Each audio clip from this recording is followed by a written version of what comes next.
تاکہ قیامت تک آنے والے انسان ان سے فائدہ اٹھا کر اپنی زندگی کو خوب سے خوب تر بنا سکیں اور ایک اچھا معاشرہ وجود میں آ سکے۔ ناظرین، ایک حدیث میں آیا ہے کہ حضرت لقمان نے اپنے بیٹے سے فرمایا، اے میرے بیٹے، میں نے 400 پیغمبروں کی خدمت کی ہے، میں نے ان کے کلام سے 4 باتیں اخذ کی ہیں۔ جس وقت تم نماز کی حالت میں ہو تو اپنے دل کی حفاظت کرو، جس وقت تم دسترخوان پر بیٹھے ہو تو اپنے گلے کو محفوظ رکھو، یعنی حرام مال سے بچاؤ، جس وقت تم کسی دوسرے کے گھر میں جاؤ تو اپنی آنکھ کو بچاؤ، یعنی نامحرم پر نگاہ ڈالنے سے باز رہو، اور جس وقت لوگوں کے درمیان میں جاؤ تو اپنی زبان کی حفاظت کرو۔ کہا جاتا ہے کہ حضرت لقمان رحمۃ اللہ علیہ نے اپنی زندگی کا بیشتر حصہ مشرق وسطی، خاص کر فلسطین اور بیت المقدس میں گزارا ہے، اور ان کی قبر فلسطین کی ایک بندرگاہ ایلا میں ہے۔ حضرت لقمان رحمۃ اللہ علیہ، جو کہ ایک سیاہ فام افریقی اور بدصورت شخص ہوتے ہوئے حکمت کے بلند و بالا مقام پر فائز ہوئے ہیں، تو یہ صرف اور صرف روح و نفس کی خوبصورتی اور دل کی پاکیزگی کی وجہ سے ہے۔ اسی بنا پر روایت میں آیا ہے کہ کسی شخص نے حضرت لقمان سے پوچھا کہ تم ہمارے ساتھ بھیڑ بکریاں نہیں چراتے تھے؟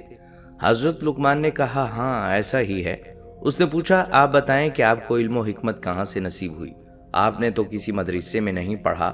حضرت لقمان نے جواب دیا، مجھے یہ حکمت اللہ کی مرضی، امانت ادا کرنے، سچ بولنے اور بےہودہ باتوں سے بچنے کی وجہ سے نصیب ہوئی ہے۔ حضرت لقمان رحمۃ اللہ علیہ کی اپنے فرزند کے نام وہ 10 نصیحتیں جو قرآن کی 5 آیات میں مذکور ہیں، یہ عقائد، اخلاق اور آداب معاشرت کا مجموعہ ہیں، اور یہ قرآن پاک کی سورہ لقمان میں موجود ہیں۔ اے بیٹے، کسی چیز کو اللہ کا شرک نہ بناؤ، بے شک شرک بہت بڑا ظلم ہے۔ اے بیٹا، نیکی یا بدی ایک رائے کے دانے کے برابر ہوتی ہے، اور کسی پتھر کے اندر ہو یا آسمانوں پر ہو یا زمینوں کی گہرائی میں ہو تو خدا ضرور اسے سامنے لائے گا کہ وہ لطیف بھی ہے اور باخبر بھی ہے۔ بیٹا، نماز قائم کرو، نیکیوں کا حکم دو، برائیوں سے منع کرو، اور اس میں جو مصیبت پڑے اس پر صبر کرو کہ یہ بہت بڑی حکمت کا کام ہے، اور خبردار لوگوں کے سامنے اکڑ کر منہ نہ پھلا دینا۔ زمین پر غرور کے ساتھ نہ چلنا کہ خدا اکڑنے والے اور مغرور کو پسند نہیں کرتا، اور اپنی رفتار میں میانہ روی سے کام لینا، اور اپنی آواز کو دھیما رکھنا کہ سب سے بدتر آواز گدھے کی ہوتی ہے۔ رسول خدا صلی اللہ علیہ وآلہ وسلم سے منقول ہے کہ ایک دن جناب لقمان رحمۃ اللہ علیہ دوپہر کے وقت آرام کی نیند سو رہے تھے کہ اچانک انہوں نے ایک آواز سنی، اے لقمان، کیا آپ یہ جانتے ہیں کہ اللہ تعالیٰ نے آپ کو زمین پر خلیفہ اور نمائندہ مقرر کر دیا تاکہ آپ لوگوں کے درمیان حق کا فیصلہ کریں؟ جناب لقمان رحمۃ اللہ علیہ نے جواب میں کہا، اگر میرا پروردگار مجھے اختیار دے تو میں راہ عافیت قبول کروں گا اور اس سے بہت بڑے امتحان کے لیے تیار نہیں ہوں گا، لیکن اگر حکم ہو تو اسے دل جان سے قبول کروں گا، کیونکہ میں جانتا ہوں کہ اگر تو میرے کاندھوں پر ایسی ذمہ داری ڈالے گا تو ضرور بضرور میری مدد کرے گا اور مجھے لغزشوں سے محفوظ رکھے گا۔ فرشتوں نے کہا، اے لقمان، قضاوت کی ذمہ داری کیوں قبول نہیں فرماتے؟ حکیم لقمان نے کہا، کیونکہ لوگوں کے درمیان قضاوت کرنا سخت ترین منازل اور اہم ترین مراحل میں سے ہے، اور ہر طرف سے ظلم و ستم کی امواج اس کی طرف متوجہ ہیں۔ اگر اللہ تعالیٰ انسان کی حفاظت کرے تو وہ قابل نجات ہے، اور اگر وہ غلط راستے پر چل نکلے تو بہشت کے راستے سے منحرف ہو جاتا ہے۔ جس شخص کا سر اس دنیا میں نیچے اور آخرت میں بلند ہو، وہ اس سے کہیں بہتر ہے کہ جس کا سر دنیا میں بلند اور آخرت میں نیچے ہو۔ جو شخص دنیا کو آخرت پر ترجیح دیتا ہے، اسے دنیا بھی نہیں ملتی اور آخرت سے بھی ہاتھ دھو بیٹھتا ہے۔ فرشتے حضرت لقمان رحمۃ اللہ علیہ کی اس خوبصورت منطق سے حیران رہ گئے۔ جناب لقمان اس گفتگو کے بعد نہایت گہری نیند سو گئے۔ اللہ تعالیٰ نے ان کے دل میں حکمت کا نور روشن کیا۔ جب وہ نیند سے بیدار ہوئے تو ان کی زبان پر حکمت جاری ہوئی۔ انہوں نے اپنی سرشار حکمتوں کے ذریعے مشکلات کو حل کرنے کے لیے حضرت داؤد علیہ السلام کی مدد کی۔ حضرت داؤد علیہ السلام نے ان سے فرمایا، اے لقمان، آپ کو خوشخبری ہو کہ آپ کو حکمت عطا کی گئی ہے۔ ناظرین، اب ہم آپ کے لیے حضرت لقمان علیہ السلام کے چند واقعات اور داستانیں بیان کرتے ہیں جن میں ہم سب کے لیے سبق اور نصیحت ہے۔ ایک ہوش باز مال و دولت شخص کسی چشمے کے کنارے بیٹھا جوئے بازی میں مشغول تھا۔ اس نے مستی کی حالت میں یہ شرط باندھی کہ جو کوئی بھی ہار گیا وہ یا تو اس چشمے کا سارا پانی پیے گا یا اپنی بیوی اور اپنا مال و دولت جیتنے والے کے سپرد کر دے گا۔ خواہشات کا دل دادا دولت مند شخص بازی ہار گیا۔ جیتنے والے شخص نے اس مالدار شخص سے اس کی بیوی اور دولت کے حوالے سے مطالبہ کیا۔ وہ اب بہت مشکل میں پھنس چکا تھا۔ اس نے ایک دن کی مہلت مانگی اور جا کر جناب لقمان سے درخواست کی کہ وہ اسے اس مشکل سے نکالیں۔ حضرت لقمان رحمۃ اللہ علیہ نے اس شخص سے کہا، میں ایک شرط پر تمہیں اس مشکل سے نجات دلاؤں گا، وہ شرط یہ ہے کہ آج کے بعد جوا نہیں کھیلو گے۔ اس مالدار شخص نے حضرت لقمان رحمۃ اللہ علیہ کی شرط قبول کر لی۔ جناب لقمان رحمۃ اللہ علیہ نے اسے کہا، جس وقت وہ جیتنے والا شخص تمہارے پاس آ کر چشمے کا سارا پانی پینے یا ساری دولت اور بیوی کے حوالے کرنے کا مطالبہ کرے تو اسے یوں کہو، اگر تمہاری مراد وہ پانی ہے جو کل اس ندی میں تھا تو اسے لے آؤ تاکہ میں پیوں، اور اگر مراد وہ پانی ہے جو اس وقت موجود ہے تو تم چشمے کا منہ بند کر دو تاکہ بچنے والا پانی پی سکوں، اور اگر تمہاری مراد وہ پانی ہے جو آئندہ اس ندی میں جاری ہوگا تو آئندہ ابھی تک آیا نہیں، لہذا صبر سے کام لو۔ اس دولت مند شخص نے جوا جیتنے والے شخص کے سامنے یہی مطالبات رکھے تو اس کے پاس کوئی چارہ نہ رہا اور اس کا منہ بند ہو گیا۔ یہی وہ مقام ہے جب حضرت لقمان رحمۃ اللہ علیہ کی حکمت آشکار ہوئی اور لوگوں نے انہیں پہچانا۔ تاریخی روایات کے مطابق وہ دولت مند شخص حضرت لقمان علیہ السلام کا آقا کین تھا، جس نے 3 مسکال سونے کے عوض میں حضرت لقمان کو خریدا تھا۔ اس نے اس واقعے کے بعد جناب لقمان کو آزاد کر دیا تھا۔ ایک دن حضرت لقمان رحمۃ اللہ علیہ کے ارباب نے ان سے کہا، ایک بھیڑ ذبح کرو اور اس کے تمام اعضاء میں سے 2 بہترین اعضاء میرے لیے پکا کر لاؤ۔ حضرت لقمان نے بھیڑ ذبح کیا، اس کی زبان اور اس کا دل نکالا، انہیں پکا کر اپنے ارباب کے سامنے لا رکھا۔ اگلے دن پھر ارباب نے کہا کہ بھیڑ کے اعضاء میں سے 2 بدترین اعضاء پکا کر لے آؤ۔ حضرت لقمان نے پھر زبان اور دل پکا کر ارباب کی خدمت میں حاضر کر دیا۔